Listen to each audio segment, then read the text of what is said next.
मौजूदा दौर की एक कामयाब तरीन कंपनी टेस्ला, जो कि फुली इलेक्ट्रिक कार की वजह से मशहूर है और जिसकी डिमांड दौरे हाजिर में बहुत ज्यादा बढ़ चुकी है। इस कंपनी की शोहरत की दूसरी वजह इलॉन मस्क को समझा जाता है, मगर टेस्ला कंपनी का ओरिजिनल फाउंडर के बारे में बहुत कम लोग जानते होंगे। आज की हमारी वीडियो टेस्ला कंपनी के बारे में है।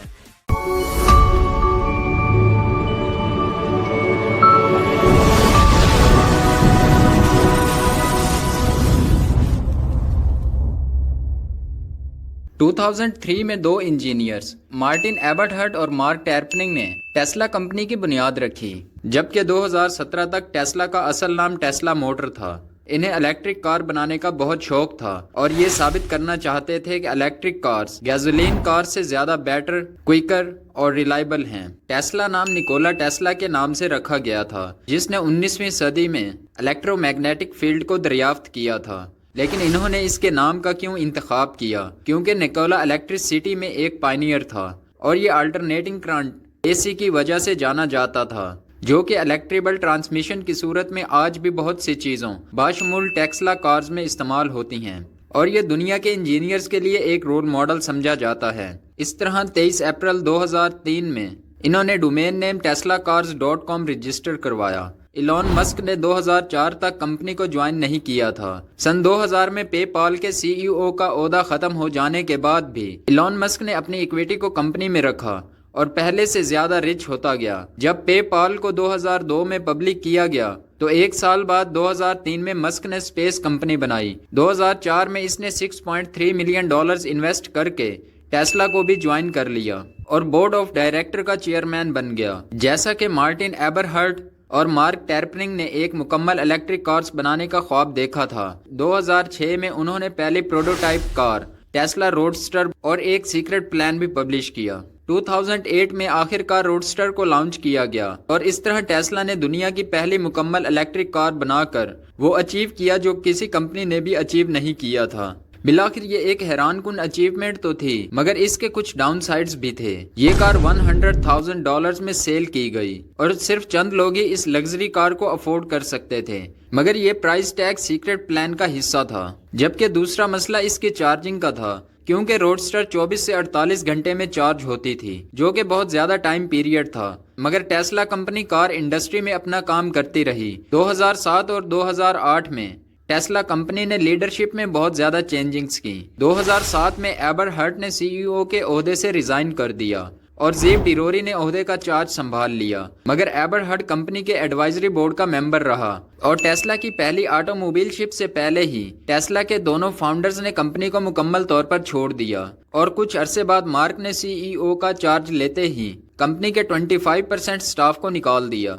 2009 में एबरहर्ट और टैर्पनिंग ने टेस्ला और मार्क पर तौहीन इज्जत और कंपनी से फोर्स करके निकालने का केस कर दिया, लेकिन फिर एबरहर्ट ने इसी साल अपना केस वापस भी ले लिया। देखने में तो सब ठीक लग रहा था, मगर कंपनी बहुत ज्यादा फाइनेंशियल मुश्किलात में थी। फाइनेंशियल क्राइसिस की वजह से टेस्ला कंपनी के 10% स्टेक को $50 मिलियन में डाइमलर को सेल कर दिया और $465 million US department of energy से लोन हासिल किया।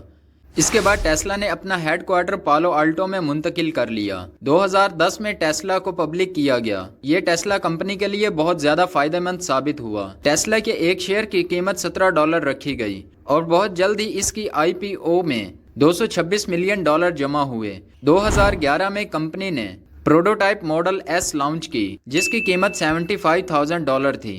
आल्दो ये भी एक लग्जरी सेडान थी, मगर ये टेस्ला का कंज्यूमर मार्केट में पहला कदम था, इसलिए इसकी कीमत भी रोडस्टर की निस्बत कम थी। 2012 में कंपनी ने पहला फ्री चार्जिंग स्टेशन लगाया, जिसे सुपर चार्जर का नाम दिया। यहाँ टेस्ला कार्स ओनर को फ्री चार्जिंग की सहूलत दी गई, जबकि ये घरों में चार्ज करने की निस्बत फास्ट चार्ज करते थे। शुरू में सिर्फ कैलिफोर्निया में 6 स्टेशन लगाए गए, मगर फिर बहुत जल्द ही पूरी दुनिया में 1000 से ज्यादा टेस्ला ने स्टेशन बनाए। मॉडल एस के बाद स्टॉक मार्केट में टेस्ला का शेयर बहुत तेजी से कम हुआ और 2013 में इलॉन की $6 बिलियन में गूगल को कंपनी सेल करने की डील हो चुकी थी, मगर फिर टेस्ला की सेल बढ़ने लगी तो मार्क ने डील खत्म कर दी। 2014 में कंपनी ने गीगा फैक्ट्री बनाना शुरू की। यहाँ टेस्ला की बैटरीज और सोलर एनर्जी स्टोरेज यूनिट्स बनाए जाते हैं टेस्ला कंपनी का बिजनेस बहुत तेजी से ग्रो कर रहा था। 2016 में कंपनी ने मॉडल 3 को लॉन्च किया जिसकी कीमत $70,000 थी। 2018 में इलॉन के अनयूजुअल बिहेवियर की वजह से